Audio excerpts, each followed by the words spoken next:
Pues buenas tardes, gracias por venir. Solo deciros que Marianela y Jorge van a hacer la presentación y yo me retiro. Nada más presentarles. Bueno, sí, me tengo que presentar. Bueno, buenas tardes a todos, a todas. Contarles que estoy un poquito nerviosa porque soy bastante fan de Jorge y para mí es un placer y un honor estar acá junto con todas ustedes escuchándolo. Y bueno, sabemos todas la pedazo de persona que tenemos acá, ¿no? Es un tipo con una capacidad de transmitir lo que realmente y contemporáneamente nos vamos viendo. Creo que eso es lo que a mí más me impresiona. Y contarles que bueno, yo tuve contacto con él de casualidad, como suele ocurrir a veces cuando nos encontramos frente a algo que nos conmueve. Y hacía muy poco tiempo que había venido a España y me encuentro con un libro de ecología política de Jorge y bueno, fue para mí algo que marcó mucho la forma en cómo veía las cosas y bueno, como dice Galeano, que de paso lo traemos porque seguramente hubiera estado encantado de estar acá. La vida está hecha de historias y estamos todas hechas de historias, ¿no? A partir de ahí que conozco ese libro por casualidad, no tenía ni la menor idea de que era poeta también y me leí el libro, averigué un poco después y por casualidad vi otro día con un pequeño libro que es Poemas Lisiados de Richman.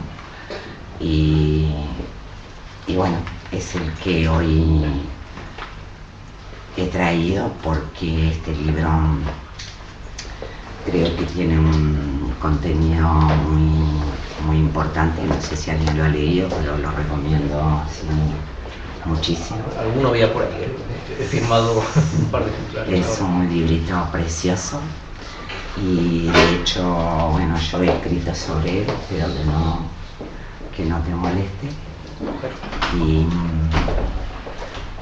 voy a dejarlo a él porque ya creo que es el que tiene que continuar, pero a partir de haberlo leído he escrito sobre él algunas cosas y quiero compartir con él y con ustedes esto. Las ruinas se perciben, anda por el aire una arenilla leve, se nos queda entre las uñas.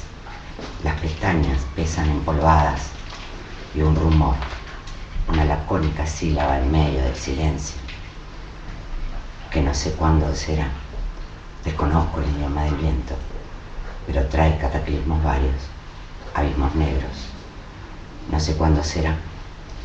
Apenas presentido pugna lo inevitable, la dulce paridad, la semilla ardiendo entre los dedos. Romperé a llorar. Estallaré como un dique rebasado y no podremos hacer nada. Y lo traigo un poco porque creo que estamos viviendo momentos muy especiales donde se nos están moviendo muchas cosas y creo que todo aquello que nos vaya armando, ¿no? En ese puzzle que es el día a día, en este camino hacia no sabemos qué, pero la certeza que tenemos es que tiene que ser juntas y entendiendo que la poesía, la política, la ecología, el sentir y las emociones tienen que ir juntas, si no, no hay nada. Y nada más. Acá, a disfrutar de Jorge. Bueno, muchas gracias, ¿no? por la introducción y gracias a la Vorágine sobre todo, ¿no? Por haber organizado pues estas dos jornadas, ¿no? La lectura de hoy y también el seminario, la conversación mañana, ¿no? Es la primera vez que estoy en este espacio, pero sé que tiene ya un par de años de andadura y que se están haciendo cosas valiosas y que es, bueno, pues uno de estos centros donde se imantan muchas cosas acá en Santander. Uno de los libros que escribí de poemas hace unos años se llama Pablo Neruda y una familia de lobos, y se publicó aquí en Santander, en la edición La Grúa de Piedra. Entonces me parecía que valía la pena empezar mencionando que hoy es 11 de septiembre, el 11 de septiembre importante en realidad, el del 73, y mucho más significativo seguramente, ¿no?, que el otro 11 de septiembre, que ahora mucha gente recuerda más. En fin, los dos han sido catástrofes históricas muy relevantes, pero en particular en el 11 de septiembre del 73, que se llevó por delante al gobierno de Salvador Allende, el movimiento popular chileno y tantas otras cosas, tiene todo el sentido considerarlo como el primero de los pasos aciagos que nos han metido después, ¿no?, en más de 3 decenios de neoliberalismo. Funciona como el momento de entrada en ese tiempo negro en el que seguimos todavía el golpe de Estado contra Allende. Y bueno, puede tener sentido leer quizá alguno de estos poemas, recordando a Neruda, a Salvador Allende y aquel 11 de septiembre.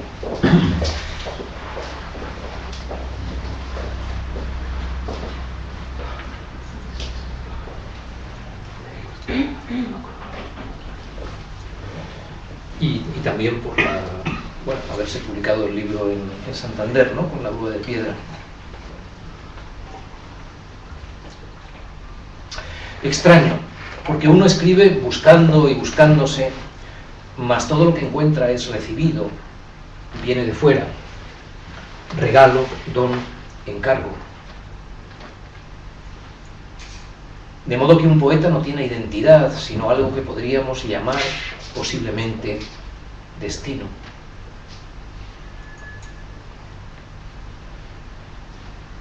Neruda, que abres las estancias blancas, nadie yo, nadie tú, nadie nosotros, nos defendimos brasa a brasa, beso a beso, verso a verso, para recordar. Es humano quien sabe defender la mellada almena del no.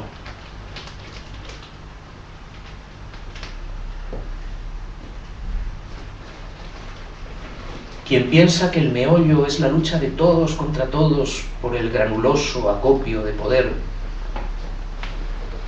y quien sabe que ese meollo o yema es ayuda, ayudar un poco y como premio no merecido la frecuente belleza. La belleza del trabajar en común, actuar en común, vivir en común. La belleza comunista.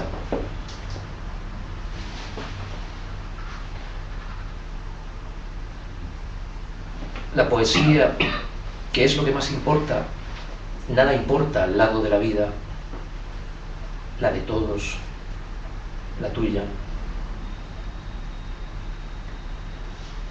La vida como para alguien 10 años postrado, paralítico, que luego un día puede volver a andar, correr, caminar. Y de pronto el frescor de la tarde lo baña entero.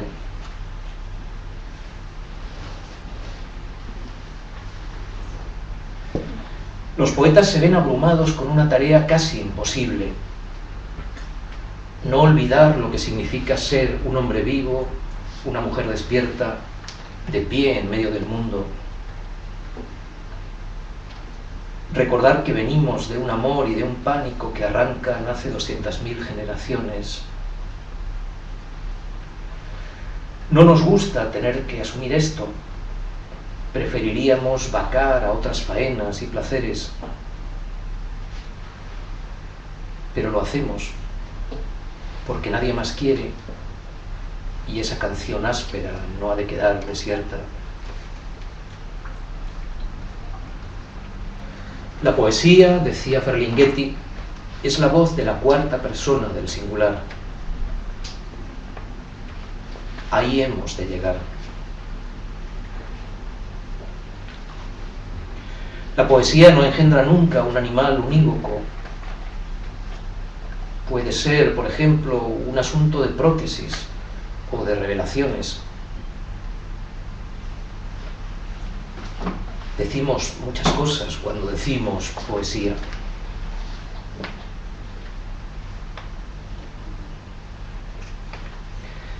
En momentos sin tanta lucidez dijiste aquello del canto por todos. ¿No te cargaba a los hombros el disfraz de titán? ¿Hay en Temuco madera para tantos titanes ateridos? ¿No deformaba los versos el megáfono? ¿No aspirabas microfibras de eclipse que laceran pulmones? ¿Llegaste de verdad a creerlo? Tú que habías leído tantos versos sobre el 1 de mayo, que hacia el final de tu vida escribías solo sobre el 2 de ese mes.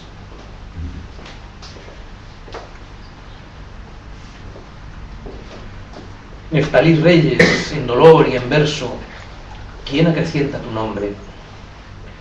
¿Qué conmemoraciones lacias hacen falta para librar a tu larga cara blanca de su ardor funeral, para escanciar la timidez hermética del residente en la tierra? Ataste tu lenguaje a la grupa de un caballo rojo y lo lanzaste a galopar sin término sobre las costillas de una estepa giratoria. Pablo Neruda, desplomado de Monzón, adicto a la noche corrompida e nutritiva. ¿Qué necesidad de aniversarios si tu corazón estriado florece de violencia húmeda?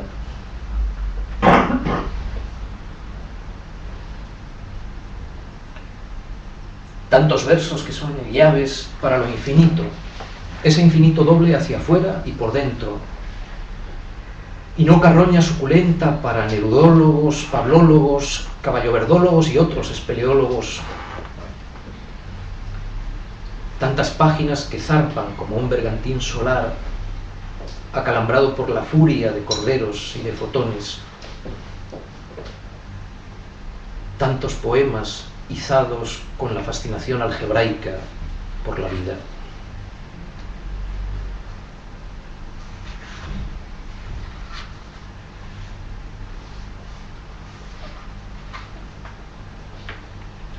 Los poemas no son nunca del todo de quien los escribe.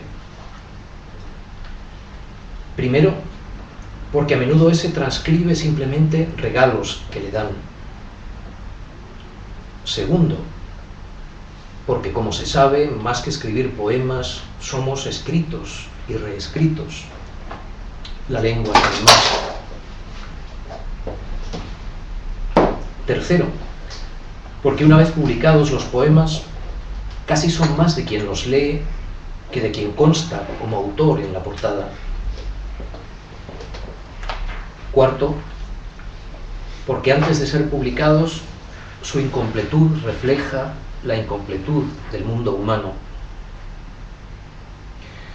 Pero bueno, admitamos que son esos borradores derramados en cuadernos, hojas sueltas, lentas conversaciones, cuerpos amados, paseos que van de lo desconocido a lo conocido para regresar a lo desconocido siempre. Admitamos que son esos borradores lo que más propiamente cabe considerar poemas del poeta. Sucede que escribiéndolos trata de ponerse a sí mismo en limpio.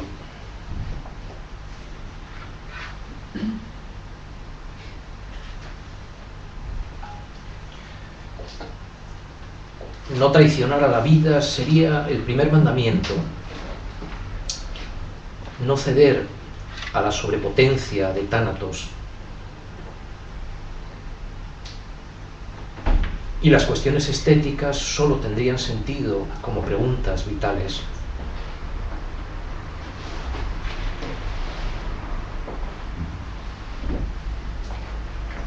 Hay reporteros de la historia, del pensamiento, de las ciencias exactas y de las difusas.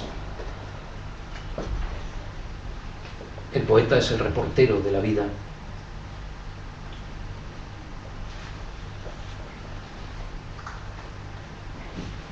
Custodio o guardián de las metamorfosis, se dijo también.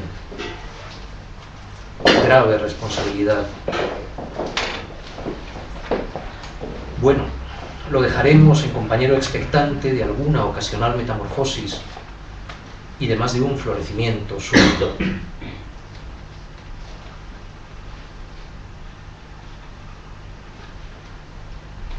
La palabra asedio, que lleva dentro la sed, los que asedian y los que huyen, la sed de lo real y quienes despilfarran su ocasión de aprender.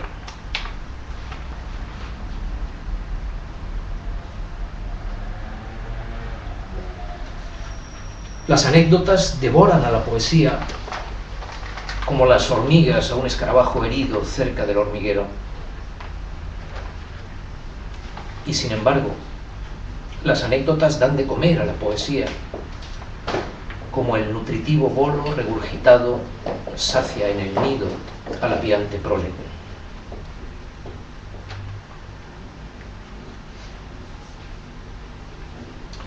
Me dices quejosamente que te digo lo que ya sabes. Te digo que acaso crees que sabes, pero en realidad no sabes lo que sabes. Si supieses lo que sabes, no serías como eres. Así que me temo que seguiré insistiendo en esas cosas obvias e inauditas que tanto te soliviantan.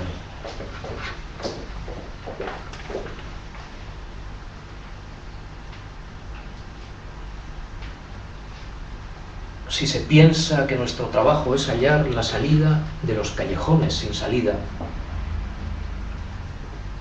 se verá que Joan Brossa tenía razón cuando apuntaba hacia Houdini como el santo patrón de los poetas insumisos. Pero no olvides cómo murió aquel artista de la fuga. Lo pillaron desprevenido. El gran Houdini murió de desatención.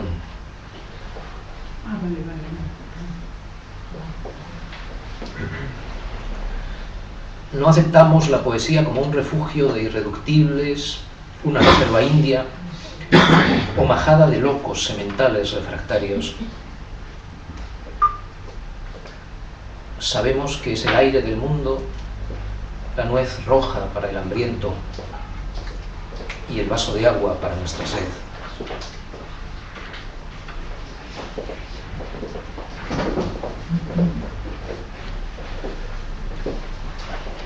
Escribimos poemas políticos como si fuesen poemas de amor, porque en el mundo hay demasiada muerte. Escribimos poemas de amor como si fuesen poemas políticos, para que no nos desamparen nuestros muertos.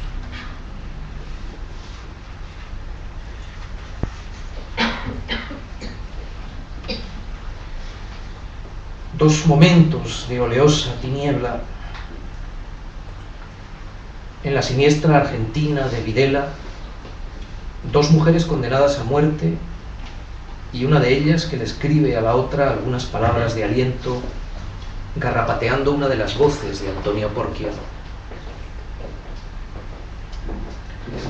En la siniestra España de Franco, presos republicanos condenados a muerte y el recluso José Hierro, él mismo escapando por poco de la muerte y confortando la terrible vigilia de esos compañeros, de celda a celda, sin verles el rostro, con versos de Juan de la Cruz o de Fray Luis. Y a modo de glosa, Roberto Juarroz. La poesía es la mayor realidad, también el mayor realismo posible. Si no lo fuera, ¿cómo podría estar ayudando a alguien que va a morir?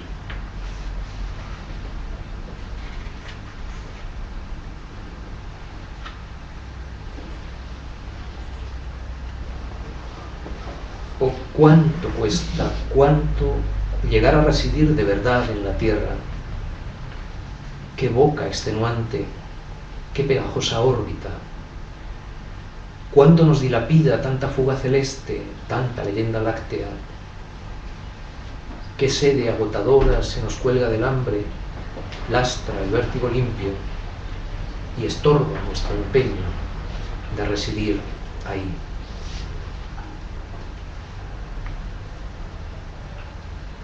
Al Partenón, dijiste, lo sostienen abejas. Con cal de ese zumbido, con vigas transparentes, seguimos intentando levantar los muros de una casa donde quepa más de uno.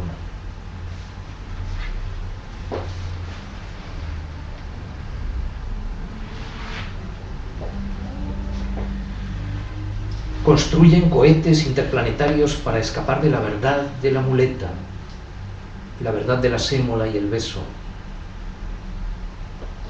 Amiga, en cuya cintura reconozco el calor con que la vida da forma a la vida. Que no nos desamparen el amor ni la poesía.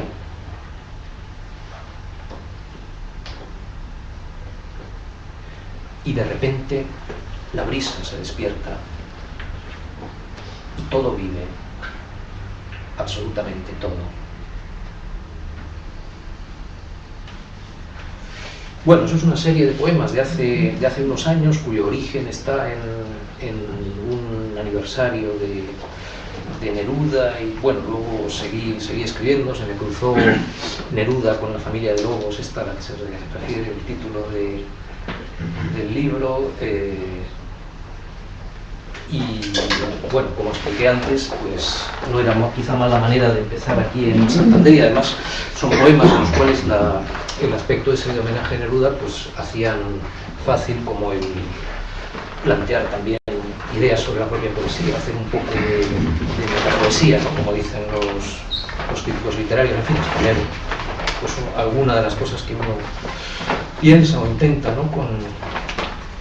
Cuando trata de escribir poemas. Y os voy a presentar ahora pues algunos poemas más recientes, esos eran de hace unos 10 años más o menos, y los que he venido escribiendo, lo principal de lo que he venido escribiendo en estos años últimos está recogido en este libro, Himnos craquelados, que tiene un título un poco, puede parecer un poco estrambótico, pero no tenía mucha opción, porque como explico, bueno, en la misma solapa del libro, el título me vino impuesto en cierta forma, ¿no? Soñé con Camarón de la Isla, soñé una noche y el título pues lo decidió él, entonces ahí no se puede decir que no, si recibe uno pues una visita de esa clase, ¿no? Entonces escribía en la solapa: si es Camarón de la Isla quien susurra en un sueño el título, ¿quién se atrevería a poner objeciones? Desde el interior del sueño creí que lo craquelado estaba más bien craqueado, como en los procedimientos industriales de la petroquímica. Pero al despertar advertí que el cantaor gitano había aconsejado con lucidez. ¿Qué himnos podríamos aventurar hoy, en efecto, que no mostrasen una factura tan agrietada como nuestras perspectivas de futuro? Y no obstante, nos aclaramos la garganta para discurrir, para conversar y para cantar.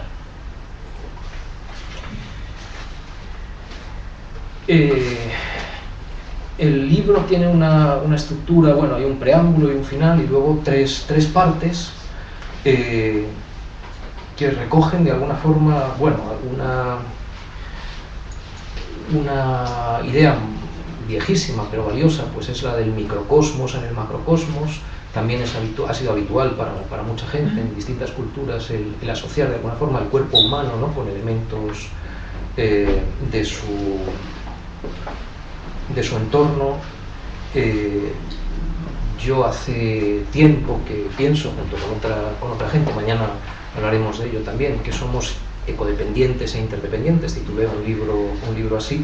Entonces las tres partes de este libro se refieren de alguna forma a través de elementos del cuerpo humano a ese cosmos grande en el cual están esos cuerpos nuestros, ¿no? Y la primera parte entonces se titula 206 huesos, que son los huesos de un esqueleto humano. La segunda, 36 muelas y dientes, que son también pues, la dentadura con la que venimos al mundo, aunque luego la cosa se vaya quedando más mermada. Y la tercera parte se llama Las vísceras de la piedad. Voy a leeros algunos poemas del libro.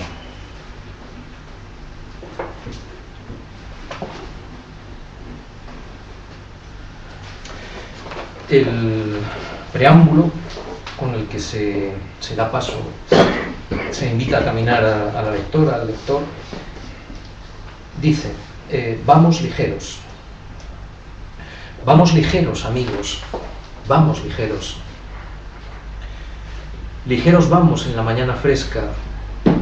El sol recorta con nitidez las sombras de lo que desde hoy no vamos a ser ya.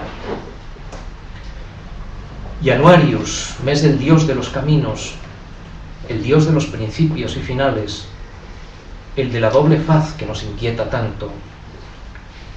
Se cumple lo que decía el gran Huidobro: las horas han perdido su reloj.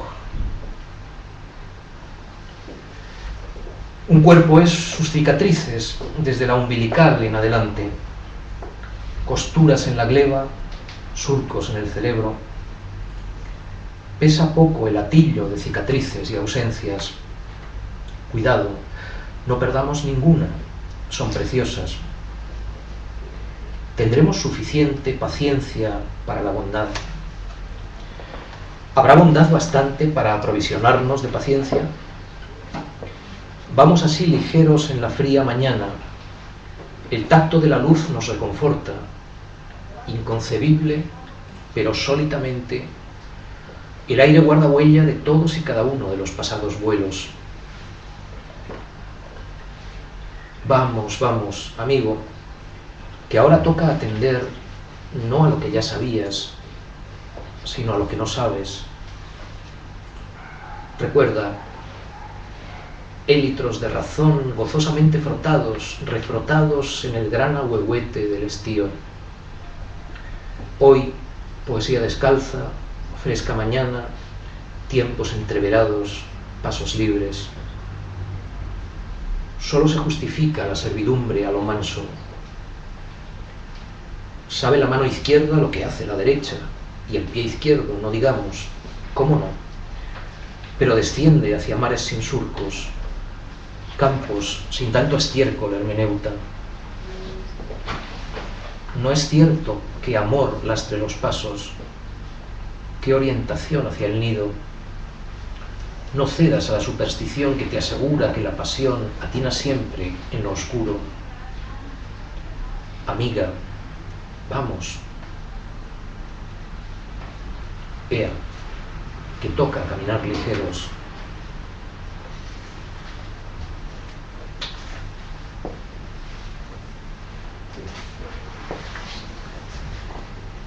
El libro arranca también con algunos poemas ahí como para ir entrando en materia, que tratan también como el lugar desde donde se escribe, lo que uno intenta al escribir poemas. Lecturas veraniegas. Leyendo los folios arrugados que robamos con sigilo del fondo de las papeleras de quienes tanto veneran el poder.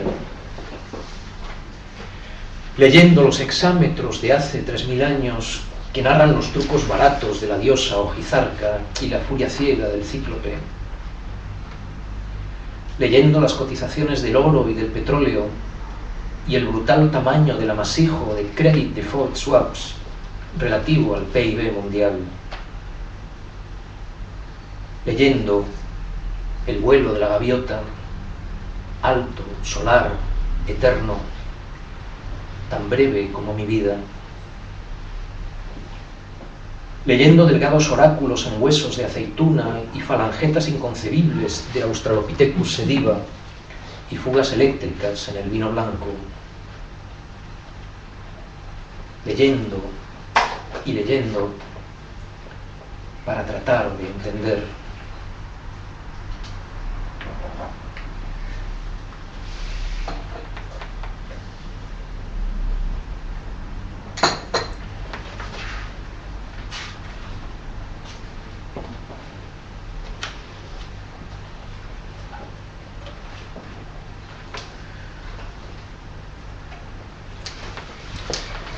Cuando escribimos poemas, narraciones, también una idea que aparece muchas veces es el tratar de, no solamente el tratar de entender, ¿no? como formulaba, ¿no? en esos versos anteriores, sino también de alguna manera el tratar de reconducir nuestra vida, ¿no? No solo caminar a veces, ¿no? Por los caminos por los que no hemos podido caminar de verdad, releyendo un viejo poema, volver sobre aquel viejo poema como si se pudiera reescribir una vida, como si fuera posible corregir tanta errata y borrón, como si fuese uno dueño del texto de los días, como si cupiera controlar la parataxis y las vacilaciones de la diosa fortuna. Y sin embargo, sí, allá el ritmo cojea, sí, sobra aquel adverbio.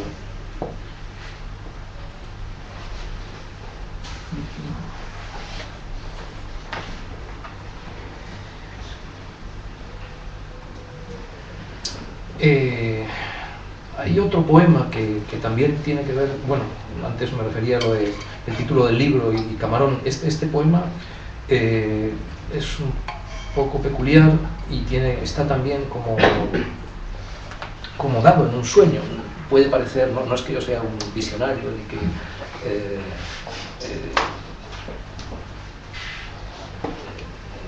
ni que sueñe con tanta frecuencia cosas que luego se plasmen en un poema, pero bueno, alguna vez ocurre. Murió Gonzalo Rojas, uno de los grandes poetas de nuestra lengua en el siglo XX, un gran poeta chileno. Yo lo conocía, no es que fuera amigo suyo, pero sí que lo había tratado en Madrid, y bueno, de hecho lo conocí en una visita que hizo a Madrid y en un pequeño taller de poesía que se organizó en la residencia de estudiantes donde él estaba, y luego nos vimos unas cuantas veces. Bueno, le tenía, no solamente lo admiraba muchísimo, sino que además le tenía afecto. Bueno, yo creo que no he pedido más que un par de veces una fotografía dedicada, pero una se la pedí a Gonzalo Rojas y la tengo en casa, ¿no? Y días después de su muerte, me ocurrió que desperté pues en medio de la noche, de madrugada, y había ahí pues como un poema, líneas, versos que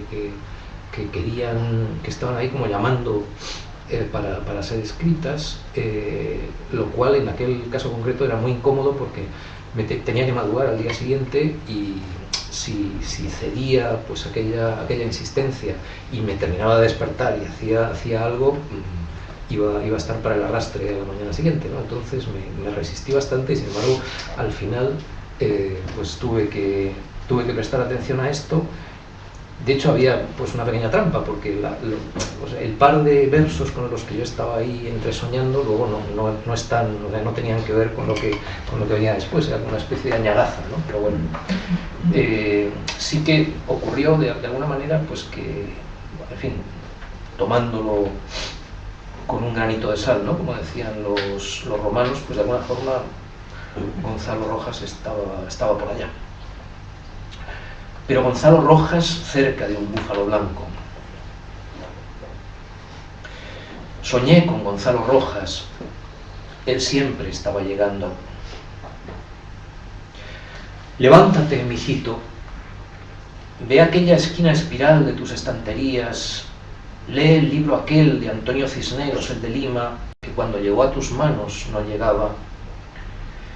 Lee ahora los versos sin una mota de polvo que necesitas para subir un escalón. Un escalón asmático podría yo dictarte. Ya sabes cómo mezclo diferentes licores extradiástole. El humo del mezcal con el gemido de una araucaria joven plantada en el océano. ¿Por qué Antonio Cisneros? ¿Por qué yo si ahora me estoy yendo? ¿Por qué aún tan poca ósmosis entre los añicos de la revolución y los muslos de la muchacha?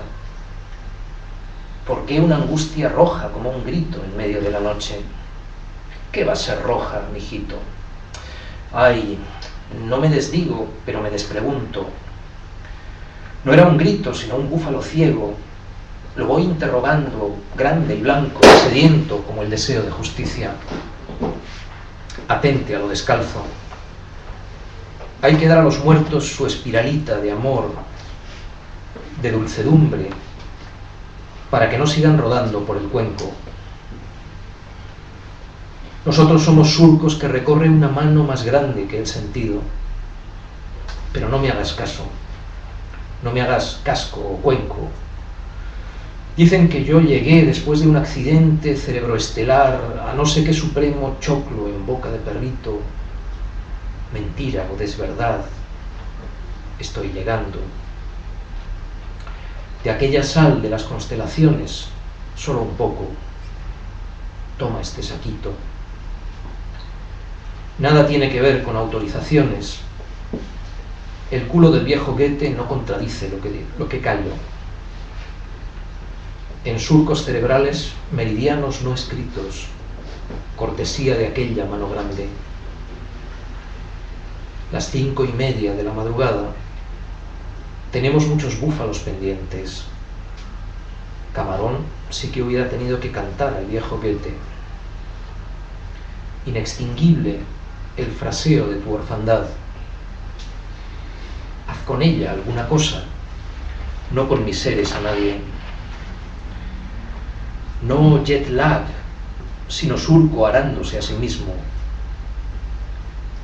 No tienes el deber de recurrir.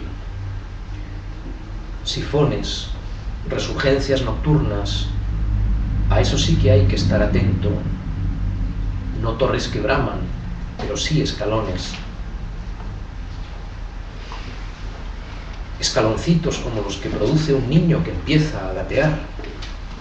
Maestro, es verdad, uno no llega, solo los animales llegan.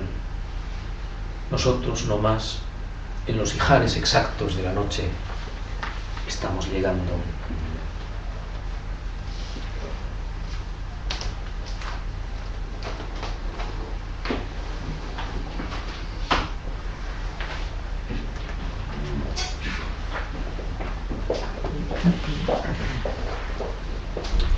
El ayudante de laboratorio ha perdido las audiografías de mi sueño.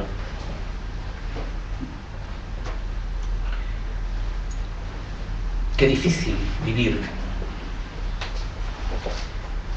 Qué difícil vivir dentro del sistema de la mercancía. Qué difícil vivir conservando hebras de humanidad dentro del sistema de la mercancía. Qué difícil vivir conservando hebras de humanidad y una posibilidad de llegar a ser humanos dentro del sistema de la mercancía. Qué difícil vivir conservando hebras de humanidad y una posibilidad de llegar a ser humanos y una puerta abierta hacia el campo sin puertas dentro del sistema de la mercancía. Qué difícil abrir la puerta sin puertas. Qué difícil vivir.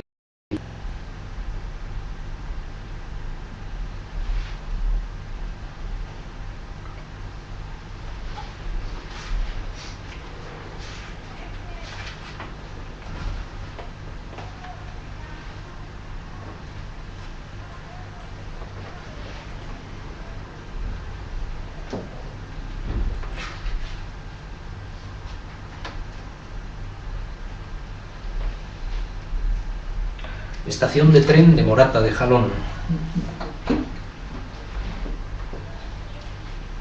Un apeadero rural por donde el tren pasa solo un par de veces diarias. En la garita vacía del ferroviario, racimos de uva puestos a secar. La esfera de un gran reloj sin manecillas. El tiempo que nos hace y nos deshace va dejándonos secos como una de esas pasas. Ojalá que como ellas lleguemos a concentrar duración y luz y sustancia y dulzura.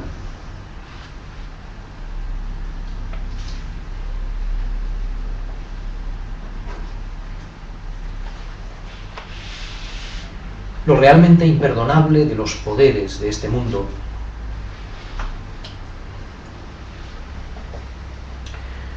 no nos dejan tiempo para enfrentarnos a lo que de verdad importa: la finitud humana, el rompecabezas del sufrimiento, el desamparo infinito, nuestro tener que morir, la transpiración del mal, el desamor y el amor.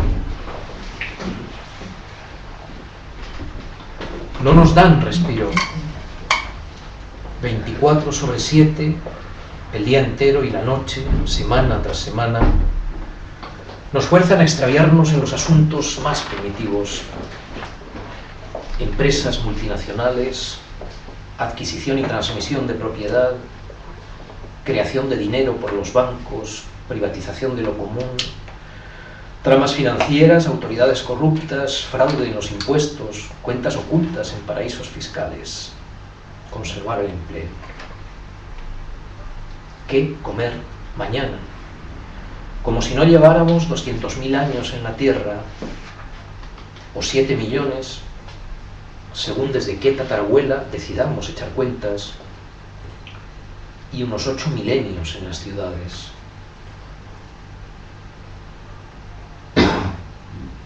Casi todo nuestro tiempo malgastado con tal primitivismo. Eso es lo imperdonable.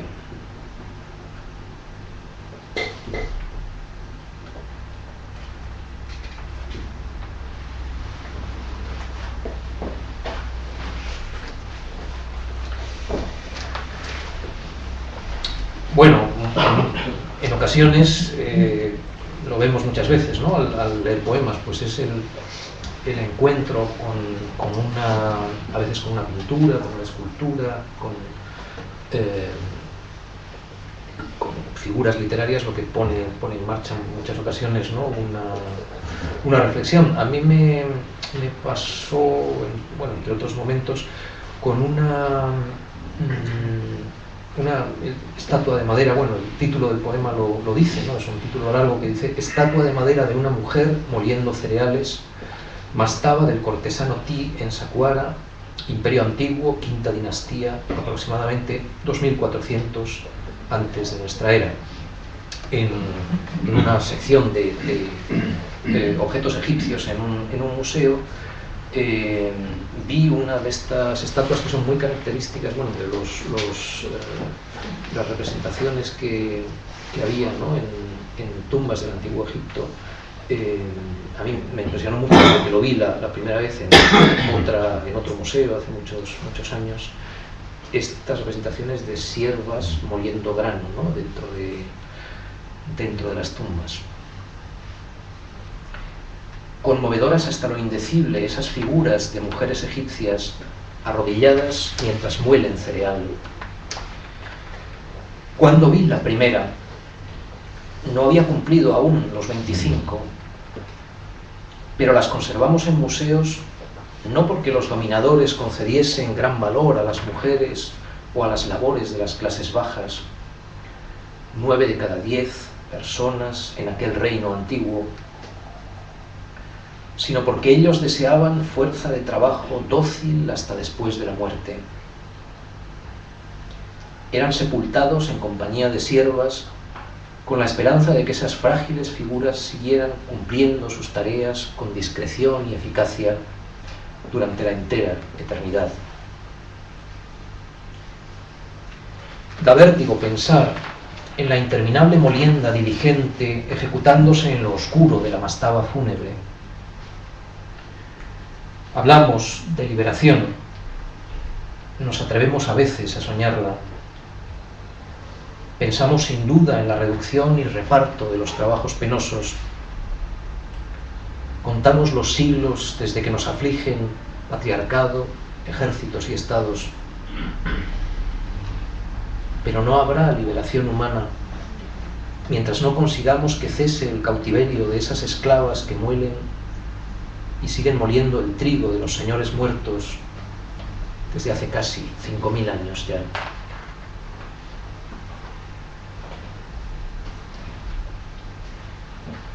Revolución, restitución, renovación, renacimiento. Salvar a una mosca que se ahogaba en la copa de vino tinto. Preparar con amor una comida para quien te ama. Llegar a donde ya estabas.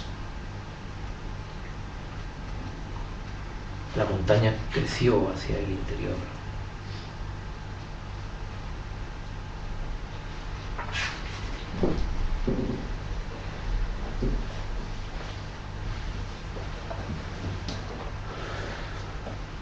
Habida cuenta de.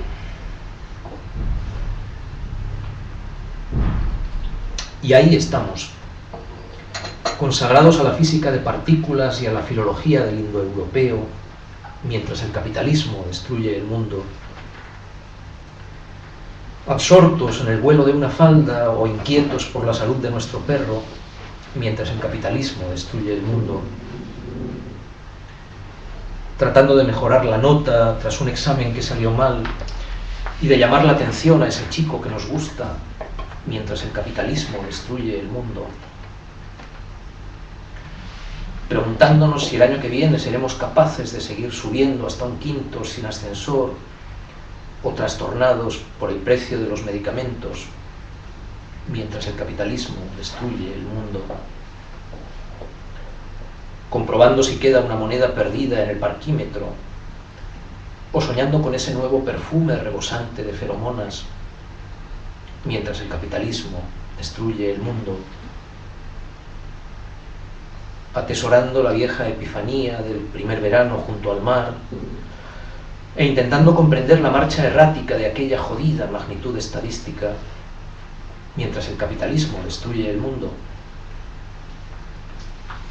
Preocupados porque empezamos a no recordar algunos nombres y por la situación de la sobrina que sigue sin encontrar empleo, mientras el capitalismo destruye el mundo. Comparando precios en el supermercado, con ese sueldo no se llega a fin de mes, y disfrutando por fin de una buena cerveza, mientras el capitalismo destruye el mundo. Y ahí estamos, empatizando con la situación de los últimos neandertales de Campo de Gibraltar y preguntándonos si nos convendría cambiar de trabajo, mientras el capitalismo destruye el mundo.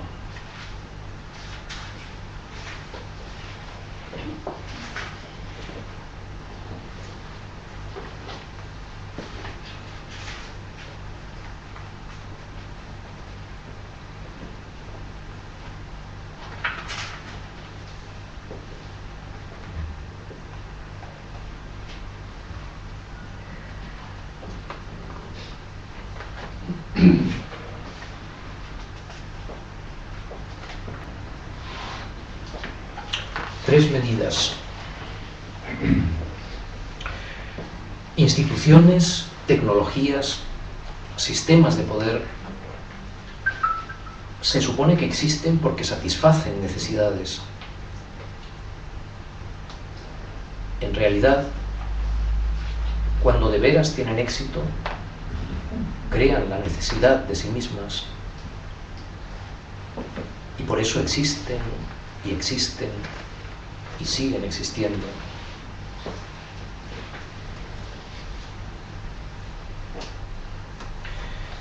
Si solo hubiera que proponer tres medidas reformistas: 1. recuperación de la tragedia ganando a los públicos pertinentes, Esquilo en las prisiones, Sófocles en comités de empresa, en centros de internamiento para inmigrantes, en colectivos de ya bastante menos que mileuristas, a la vez que abolimos los parques de atracciones. 2. Socialización de la banca. Ya se sabe que la banca privada es incompatible con la civilización. 3. Un nexo con los demás animales, según el ejemplo de esos maoríes que cuando dan con una ballena varada en la playa, se acuestan a su lado, para que no esté sola en el momento de morir.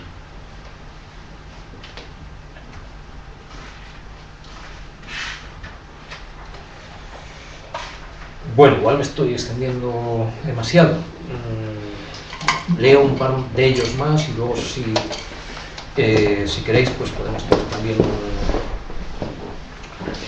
un ratito de conversación.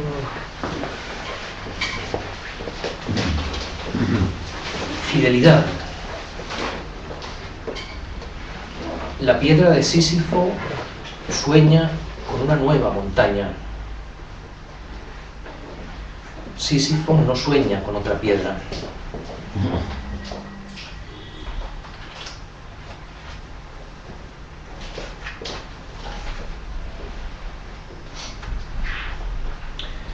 En el libro hay varias elegías. En estos últimos años pues han muerto amigos y algunas personas cercanas, ¿no? Y hay varias secuencias de poemas que son elegías, ¿no? Por ejemplo, un poema con 3 partes para Ramón Fernández Durán, que murió en 2011. Solo un breve instante aquí. Breves hebras de amor en la entretejida mente común de quienes aman. Eso quedará de nosotros si atinamos a bien morir. Perdón, si atinamos a vivir bien, a bien morir.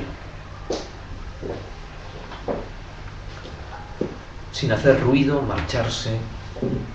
Sin hacer ruido, llegar. Frágiles, altos, un tejado de trinos contra la muerte.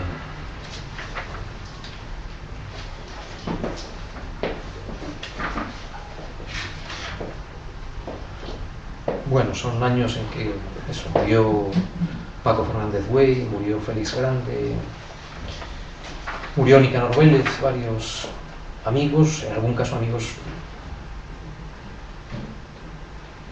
y en otros gente cercana por una razón u otra, ¿no? Un poema muy breve que se llama Asimetría, que dediqué a Paco Fernández Güell y a Miguel Romero, que murieron, Paco en 2012 y Miguel en 2014. Asimetría. Los vivos podemos hacer muy poco por los muertos, mas podemos, en cambio, dejar que los muertos hagan por nosotros lo muchísimo que ellos sí pueden.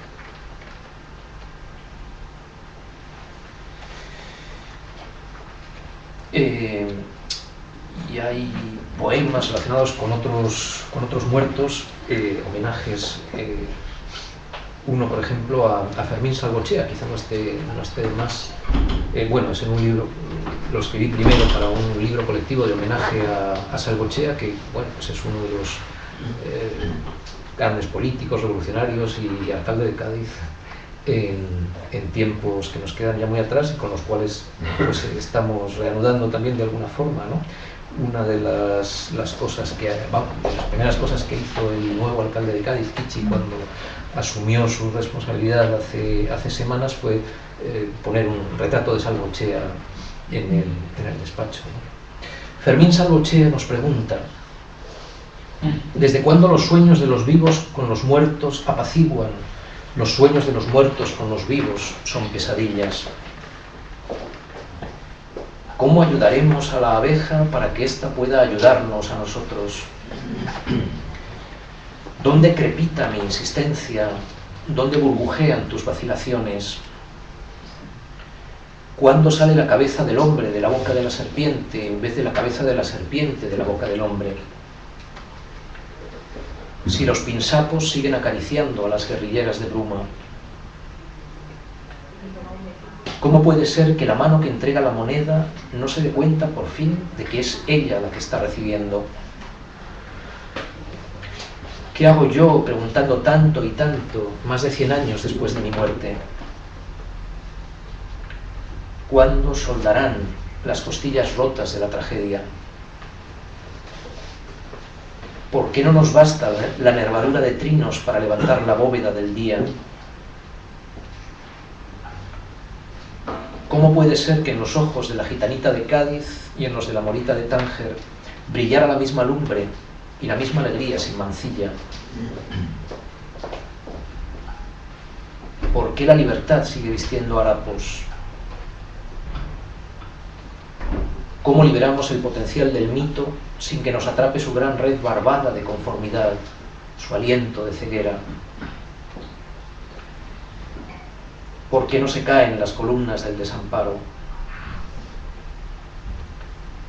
¿Cuándo el ángel exterminador arrasará todos los palacios de la bolsa? ¿Hasta cuándo el tumor prevalecerá sobre el ojo? ¿Quién en Cádiz sigue pronunciando nosotros como una plegaria y depositando flores en mi tumba? ¿Quién es el que abre el mundo que está abierto? ¿Por qué sigue lloviendo tanto? Y si en lugar de seguir inventando palabras, inventamos un mundo, ¿cómo sería ser humano?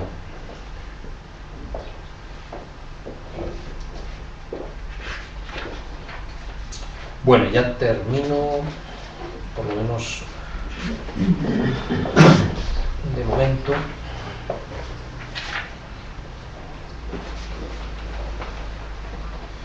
Hay también poemas de amor en esta parte del libro.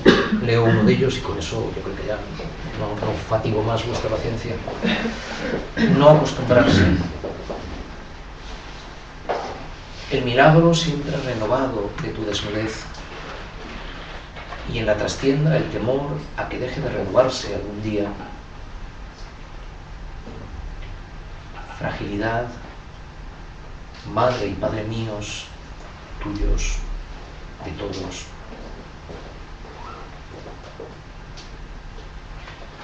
No debo acostumbrarme.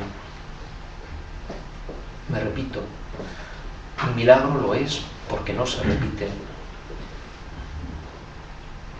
Entonces, ¿cómo llamar al desnudarnos juntos y entrar mi cuerpo en el tuyo? Como un viajero llega a un albergue donde arde fuego de leña, o como un nadador entra en el mar fresco y tranquilo y se disuelve el cansancio. ¿Cómo llamar a eso que repetimos tantas veces? No debo acostumbrarme. Bueno, con eso pues ya tenéis también una idea del libro. Una idea.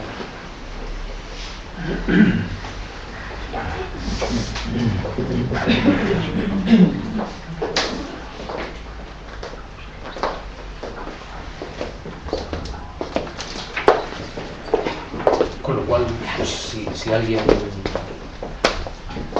quiere observar, preguntar, hacer alguna consideración.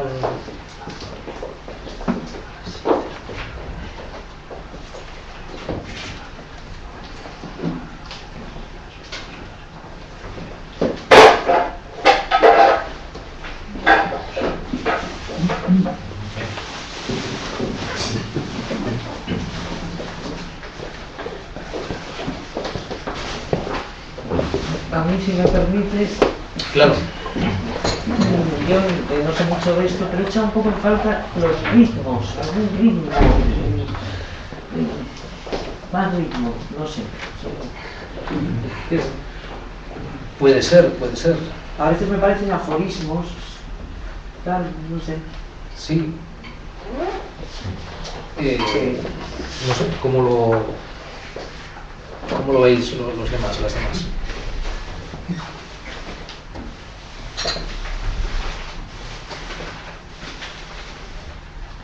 Es que como dijo usted antes, que un poeta era un reportero, ¿no?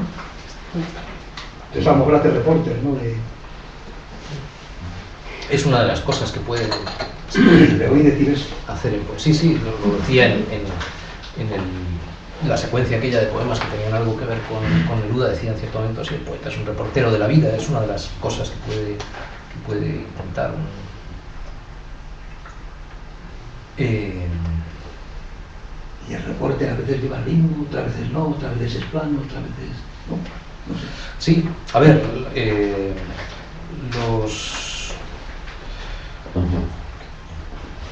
una cosa es el metro y otra cosa es el ritmo. Sería quizá la manera de enfocar eso un poco, ¿no? Hay poemas que están escritos con un metro marcado. Yo no suelo hacerlo, pero también lo hago de vez en cuando, ¿no? Entre los poemas que leí en aquella experiencia primera de Neruda, pues sí que había uno que estaba escrito ahí con su metro de sílabos, ¿no? Pero generalmente no voy tanto a eso. Hay algunos poemas en este libro que son poemas con versículos largos. Hay poemas en los cuales el poema que leí, por ejemplo, sobre con aquella aparición de Gonzalo Rojas, pienso que tiene un ritmo, pero es un ritmo que se acerca seguramente a la manera en que hablaba Gonzalo. Por lo menos eso era lo que me parecía a mí. Bueno, los ritmos pueden ser también diversos, ¿no? Y no siempre, aunque el oído muchas veces espere a lo mejor pues, más lo que es la vuelta del metro. Yo la verdad es que es cierto que yo no escribo muchos poemas así con esa estructura métrica tan marcada, ¿no? Aunque lo hago, alguna vez lo hago también, vaya.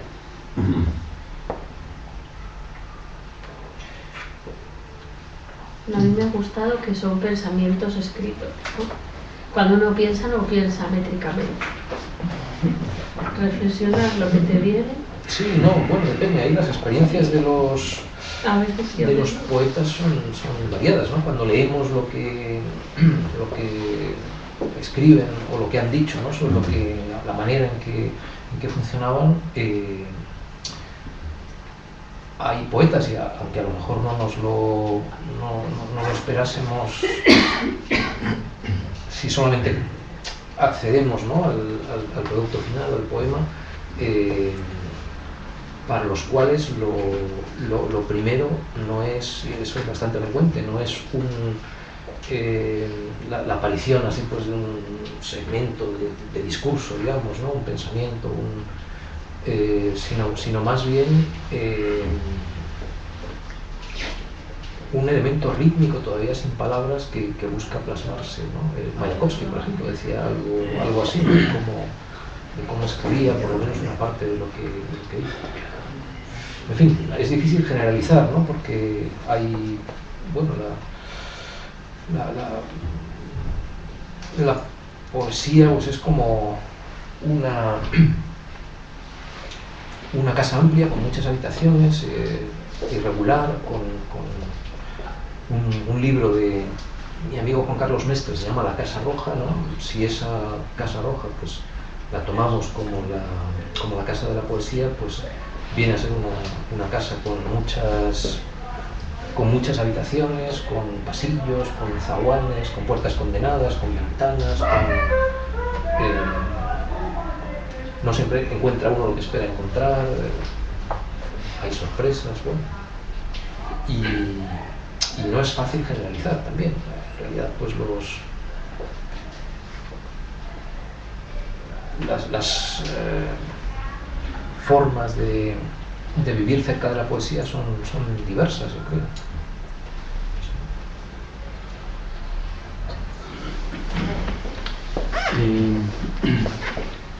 Yo te conocía más desde tu discurso, desde la ecología política, y ha sido muy revelador y muy bonito el recibirte desde este otro lado, ¿no? Te he visto casi siempre en mesas redondas como conferenciante, describiendo la situación que tenemos, que padecemos, o donde estamos a nivel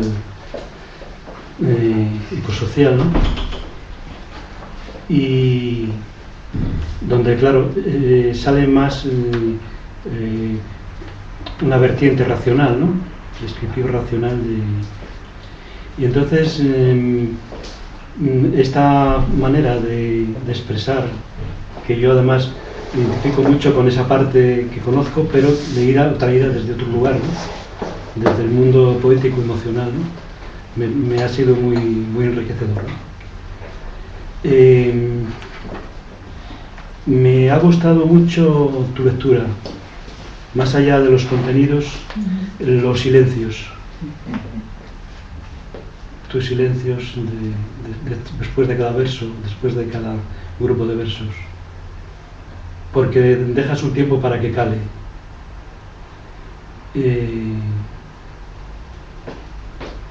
Como que si tuviera que hacer una síntesis de lo percibido, diría que has tratado de describir un canto a la vida, aún desde la descripción de la crudeza que tiene, ¿no? En este momento.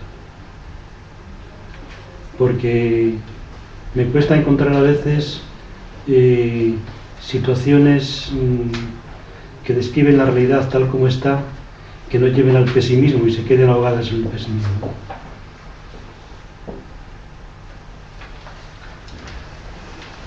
Sí, yo creo que en ese sentido pues la poesía nos sirve muchas veces pues puede servirnos como bastón, como muleta. Empleo esa imagen en distintos lugares, ¿no? Como tenemos tantas dificultades para orientarnos y para caminar, pues nos viene bien contarnos con ese tipo de bastones, de muletas, de ayudas. A veces son bastones que permiten tantear el oscuro también, mientras intentamos avanzar. Y luego, en cuanto a la forma de leer, pues también la poesía se puede recitar, declamar, leer de muchas maneras, ¿no? Hay escuelas, ¿no? Formas de hacerlo.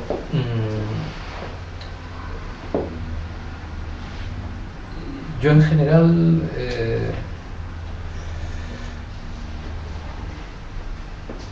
a la hora de transmitir un poema, pues tiendo más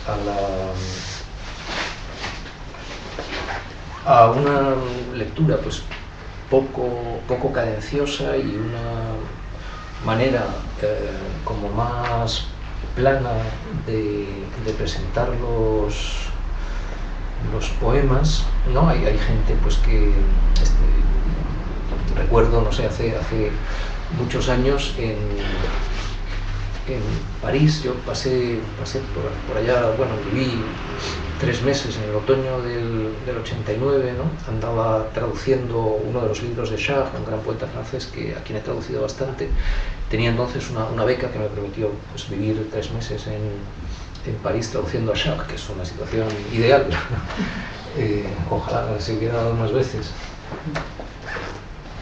Bueno, aproveché mucho pues la vida de la ciudad en esos meses y recuerdo, por ejemplo, una lectura de uno de los grandes poetas franceses del siglo XX, Yves Bonfoy, que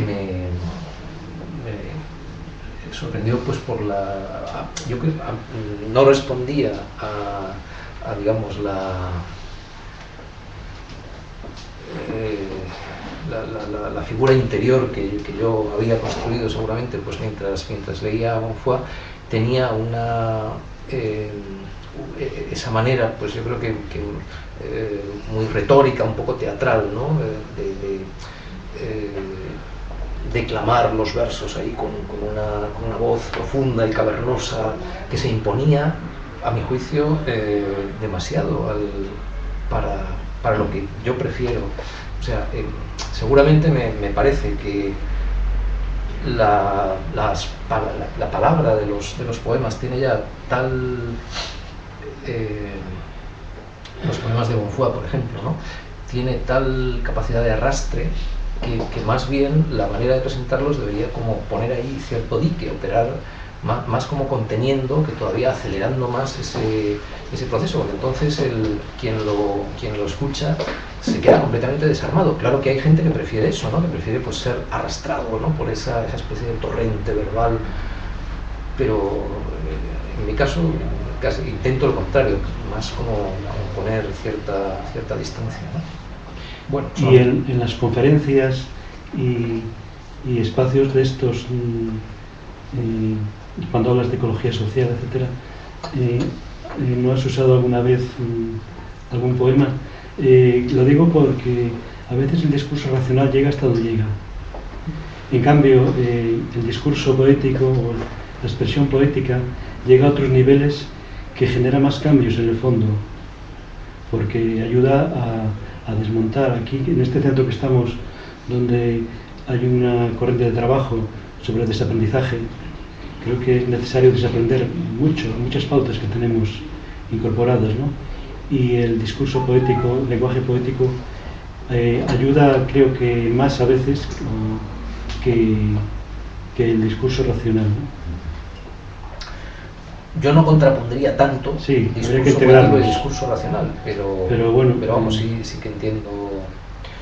Bueno, que mañana quiero que leas algún poema también. De hecho, pensaba empezar leyendo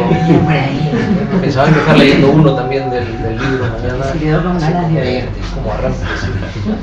Pero sí, bueno, mañana podemos... Hoy igual también podrías hacer hoy un pequeño discurso de... No sería difícil también, porque hay poemas en el libro pues que proponen también reflexión en esos terrenos, ¿no? Pero justamente es que no es algo que... Claro, como decía antes, ¿no? Hay muchas formas de vivir dentro de esa casa de la poesía. Yo hay una cosa que recuerdo siempre de un poeta que aprecio muchísimo, que es Brecht. Brecht decía, el lírico no ha de temer a la razón, ¿no? Ese es un postulado que yo comparto. Sin embargo, hay también otras maneras de entender la poesía para la cual eso sería casi anatema, ¿no? Separaría mucho el discurso racional de lo que puede darse en un poema, ¿no? Bueno, son vertientes y variantes. Yo te quería comentar que como él ni leo poesía y cada vez que me acerco a ella pues vengo más con la vertiente de mañana, ¿no? Y sí que te quería felicitar por el impacto del discurso poético, porque acostumbrada al modo racional en el que recibimos las ideas, quizás con ese ritmo, ¿no?, en el que se nos son transmitidas, estoy de verdad muy contenta por el impacto de la lectura de los poemas, por cómo esos silencios, esos espacios que dejas quizás para contener, es que me ha resultado importante el hecho de poder entrar, o que los poemas entren, o llegar a ellos por lo que suceda en cada uno de nosotros. Me ha sorprendido muchísimo la fuerza y la potencia que ese mensaje tiene. Acostumbrada a eso, entonces sí que es verdad que quizás personas como yo nos miramos como antagónico, o eres así y no te acercas. Para mí, por ejemplo, que no leo poesía, esto ha sido como un sometimiento de agarrarte y sujetarte ahí. y es una pena que quizás se mire el mundo, a lo mejor, muy frecuentemente como separado, ¿no? Como lo racional, el discurso de lo político, como otros muchos discursos, y la poesía, o una lectura poética, con esta contención, se relegue a ámbitos quizás que no tienen nada que ver con lo que pensamos. Yo, por ejemplo, estoy muy sorprendida de la potencia de la sesión, así que quería felicitar. Gracias. De todas formas, igual que antes decía que poesía o son muchas vías, son muchas habitaciones de esa Casa Roja, también eso que llamamos a veces la razón con mayúsculas, pues es una forma quizá poco adecuada de pensar sobre eso, porque en realidad hay más como razones y racionalidades en plural, ¿no? Más que... Yo creo que tiene bastante de superstición eso de la razón ahí con mayúsculas. Hay formas de racionalidad que están además vinculadas con valores siempre, y quizá ahí también pues tenemos un problema cultural enorme, porque sí que estamos, claro, dentro de una cultura dominante donde al final se identifica razón con un cálculo de intereses muy estrecho, que ni siquiera al final es capaz de apreciar los verdaderos intereses, ¿no? Incluso alguien que actuase con una racionalidad egoísta, digamos, del cálculo del interés propio, si esa persona se piensa como un ser que vive en un cuerpo, que es un cuerpo en una biosfera interdependiente y ecodependiente, pues tampoco esos intereses son los que... En fin, que es un asunto que también vale la pena verlo en su complejidad, ¿no? Desde si conseguimos ahí pues abrir espacios para esas otras racionalidades, yo creo que eso es una parte muy importante, ¿no?, del tipo de cambio cultural que necesitamos. Una de las características de tu poesía, pero no solamente de tu poesía, es eso que llaman los críticos: tú eres un poeta realista. La crítica de poesía, tan ausente en España como en esta comunidad, siempre me gusta mucho meter en cajas de zapatos a grupos de poetas, ¿no? Y poner un rótulo, una etiqueta. Tú perteneces al realismo crítico, que es un pleonasmo, igual que cultura crítica, porque toda verdadera cultura se entiende que sea crítica, y todo verdadero realismo debe ser un realismo crítico, tipo Galdós, tipo Chirves, tipo tu poesía, tipo la de Antonio Venterrullo y muchos más, ¿no? Parece que es necesario ponerle adjetivos a la palabra cultura, crítica. La palabra cultura, cuando es realmente cultura, debe ser crítica. Y el realismo, si no es crítico, pues sería un realismo como el que hubo en la poesía en los años 80, que era un realismo que no rascaba la realidad, más bien la ocultaba, la disfrazaba, disfrazada eso en un confesionalismo poético y con un lenguaje que no era poético, que era poetizante, que es otra cosa. ¿Cómo entiendes? Por otra parte, tú también mencionas varias veces en muchos de tus libros aquella cita de Juan Ramón Jiménez, pero también de Gamoneda, Antonio Gamoneda y de Miguel Casado, de que efectivamente, yo estoy de acuerdo, de que la poesía no es literatura. Me gustaría que nos explicases primero la cuestión del realismo y segundo, la poesía no es literatura. Grandes asuntos. Me ha dicho Vicente que te pregunte, así que...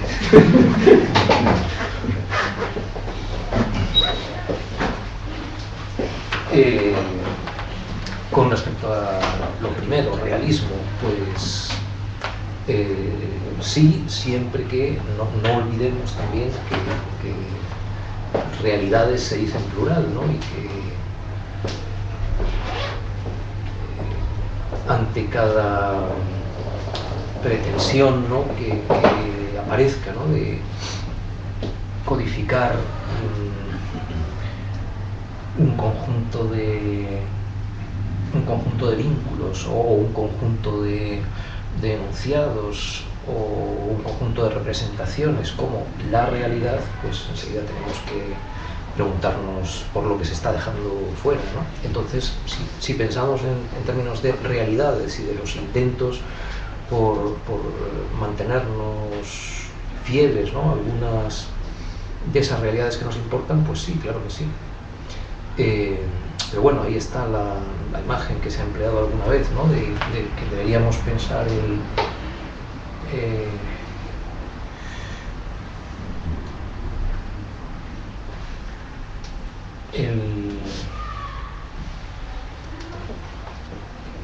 bueno, no sigo tanto por ahí, ¿no? Y luego, con respecto a la segunda cuestión, seguramente Juan Ramón lo hubiera explicado de una manera, Antonio Gamoneda lo hubiera explicado de otra. En mi caso, yo creo que esa insistencia, ¿no?, también tiene algo que ver con lo de tratar de evitar la tendencia demasiado rápida y fuerte al encasillamiento, y en la medida en que situamos la poesía, como aparecía en varios versos, ¿no?, de esa serie de poemas que leía al principio, cerca de la vida, entonces nos resistimos más a ponerla dentro del cajón de la literatura. Eso, de todas formas, tiene también algo de coquetería por parte de los poetas, no hay que ocultarlo, y tampoco insistiría, o sea, no haría de eso la piedra angular de una poética, yo por lo menos, ¿no? Pero, digamos, el sentido que le veo a decirlo a lo mejor alguna vez, pues va más bien por ahí, ¿no?, con la idea, o sea, por eso cuando tiene algo de paradójico el que haya, como decías antes, ¿no?, tanta gente que no lea poesía, ¿no? Yo no leo poesía. Bueno, si hiciéramos una encuesta... No, lo que quiero decir es, si hiciéramos una encuesta, pues seguro que eso sería la posición mayoritaria, ¿no? Más que ver pues, el muy limitado papel que le corresponde a la poesía, digamos, de los libros como este, pues dentro del sistema cultural en el que estamos, los medios de comunicación, el mundo de la edición, las ventas de libros, todo eso, ¿no? Pero también eso quizás es una idea demasiado estrecha de lo que es la poesía. Yo diferenciaría lo que puede ser, pues eso, ese micromundo cultural que tiene que ver pues con ciertas colecciones de libros, ciertas actividades, ¿no?, pues lecturas, presentaciones como la de esta tarde, encuentros de poetas, algunos festivales. Eso también se ha desbordado en los últimos años de varias formas. Ha habido una presencia cada vez mayor de lo que son más bien artes escénicas, mezclándose con la poesía. Entonces hay un mundo más híbrido donde a veces se habla de polipoesía, artes escénicas y de la representación que de alguna forma pues eso enlaza con prácticas que en otros países en realidad llevan mucho tiempo haciéndose, pues de formas de acercamiento a la poesía que la combinan con la música, ¿no? En Estados Unidos, en los países escandinavos, son muy frecuentes desde hace ya mucho tiempo pues esas veladas o encuentros en los cuales músicos y poetas pues trabajan juntos.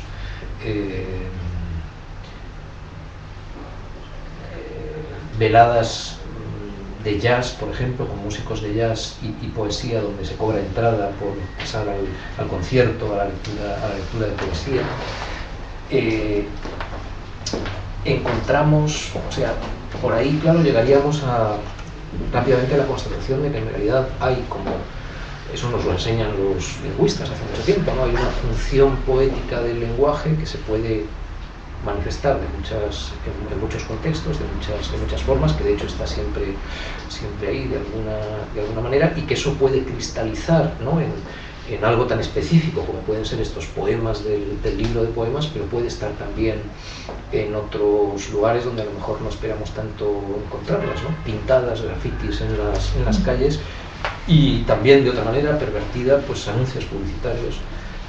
Eso yo siempre llamo la atención sobre el hecho de que si tuviéramos que identificar un colectivo profesional de lectores de poesía, de los libros de poemas, seguro que el de los llamados creativos publicitarios estaría ahí en primera fila, ¿no? Leen poesía y se aprovechan de ella, o sea, emplean el mismo tipo de recursos los que puede valerse pues un poeta, están a menudo en juego en la propaganda comercial, ¿no? Que además es útil en este sistema capitalista, le tiene Sí. todo. Sí, yo sé algo útil,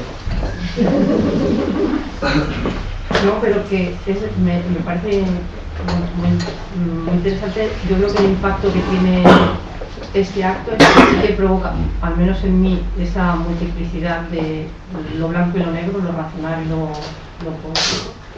Ya cuando me hablas de todo esto, pues muchísimo más. Pero lo que sí que es cierto que la manera en la que la poesía está vivida culturalmente es, yo creo que no es permitir, simplemente quitando a Aznar, que leía poesía en sus ratos privados. Yo creo que es la única referencia. ¿No era que hablaba catalán? También. Pero que sí que es cierto que al final no figura entre las listas de Amazon, ¿no? de lo más vendido, y al final se vende lo que figura entre los 10 libros más, y de ahí, ¿no? que tampoco se programe, y pues, con toda la relevancia que tiene un acto como este, ¿no? De transformación. Bueno, pero eso ya sabemos, es un empobrecimiento muy grande, ¿no? Si nos dejamos encauzar, ¿no? por esa vía de las listas de lo más vendido, que al final pues acaban siendo, en fin, novelones sobre templarios, pues estamos cerrando demasiado los ámbitos que puede abrir una cultura libre, ¿no? Y los espacios a los que podemos acceder, que son riquísimos. Yo no sería, desde luego, quien soy sin haber descubierto poetas en momentos decisivos de mi vida, y haber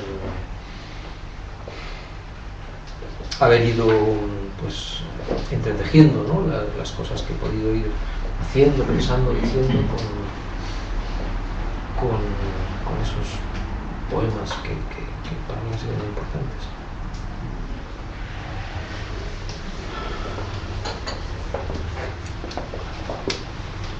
Yo creo también que hay como un reencuentro, ¿no? Con la poesía que se ha hecho como necesario, ¿no?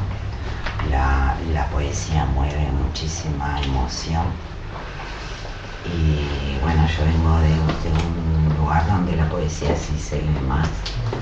En Latinoamérica en general la poesía está más valorada de lo que yo pensé que igual estuviera acá cuando llegué. Creo que también hay cuestiones que están relacionadas con lo poético que acá están como muy difusas, ¿no? en la cultura, me refiero, ¿no? Entonces creo que el acto poético está presente en muchísimas cosas que acá han estado un poco como eso, ¿no? Como moviéndose en penumbras, ¿no? Y creo que estamos viviendo un momento en que lo poético está cobrando, no que esté cobrando más importancia porque sea más importante ahora, pero sí que la necesidad que tenemos las personas de lo poético está trascendiendo lo demás. Esa es la sensación que a mí me da en estos momentos que se están viviendo. Entonces, más allá de que no haya un hábito, una costumbre, que es verdad, de leer poesía, ¿no? Porque la educación también nos priva, ¿no? Pero eso en todas partes, ¿no? Si hemos aprendido poesía a través del ámbito educativo, seguramente todas y todos conocemos a los mismos y las mismas poetas, ¿verdad? Pero eso nos pasa con el cine, con la pintura, con el teatro, ¿no? Entonces, que haya una poesía que se empiece a meter ya desde el poema leído, como desde otras formas, ¿no? de mezclar el acto poético, de sacar esa emoción y ponerla ahí a compartir. Creo que eso es lo que realmente es válido de este momento, y de que haya personas que de repente como tú digas, qué bien, ¿no? Claro. Escuchar. No, luego hay, a ver, por no mencionar más que algunas prácticas, ¿no? Que hay poesía visual, hay poemas objetos, ¿no? En cierto momento, en esa serie de poemas con la que comencé, mencionaba a Joan Brossa. Brossa es uno de los grandes del siglo XX, es una desgracia que no sea más conocido, es un poeta extraordinario, pero también un poeta visual, un fabricante de objetos increíble, aparte de un gran dramaturgo. Bueno, tenía algo de artista total, Brossa. Yo lo admiro muchísimo. Entonces hay poesía que se difunde a través del llamado arte postal o mail art. Hay, por supuesto, la poesía ha sido durante épocas enormes, ¿no? de nuestra historia, sobre todo poesía oral en forma de canción, ¿no? Popular y culta. Los cantautores y cantautoras pues llegan a mucha más gente que los libros de poemas. Hay conexiones entre las artes plásticas y la poesía. Una cosa que han hecho de manera bastante sistemática muchos poetas a lo largo del siglo XX ha sido esas colaboraciones. Shah, por ejemplo, a quien yo he traducido mucho, trabajó con algunos de los pintores y grabadores pues más importantes del siglo XX, ¿no? Empezando por Braque, Georges Braque, haciendo libros que son a la vez que tienen a la vez poemas y grabados, por ejemplo, ¿no? En el caso de Braque. Hay una cosa que me pasó hace un par de años, fue que se me acercó un dibujante de cómic, compañero también por otro lado, eso ya lo vimos cuando estuvimos en Ecologistas en Acción, Rubén Uceda, que me pidió permiso para dibujar tiras a partir de poemas míos. Lo llamó Versoñetas, que no me convenció de todo el título, pero bueno, eso ya yo le di permiso para que siguiera con eso. Entonces ha hecho pues todo un volumen que se llama Versoñetas, que publicó Libros en Acción, la editorial de Ecologistas en Acción, donde pues a partir de un poema o de un fragmento de un poema lo dibuja, pues a veces en secuencias de estas de 3 viñetas y otras veces de manera un poco más compleja, pero bueno, ahí está también, es otra manera de leer poesía, ¿no? En fin, que hay todo un campo ahí, ¿no? Jorge, una preguntita. Tengo una curiosidad. Has leído un poema motivado por un sueño, ¿no? Que recordabas ciertos versos que habías soñado. La pregunta es si es algo que sueles hacer o fue algo puntual. El utilizar imágenes de sueños o frases oníricas en los poemas. Sí, bueno, no es muy habitual, pero sí que aparece en lo que hago yo, aparece de vez en cuando. O sea, hay algunos poemas en prosa, por ejemplo, que lo que hacen es recoger sueños, así de manera bastante directa.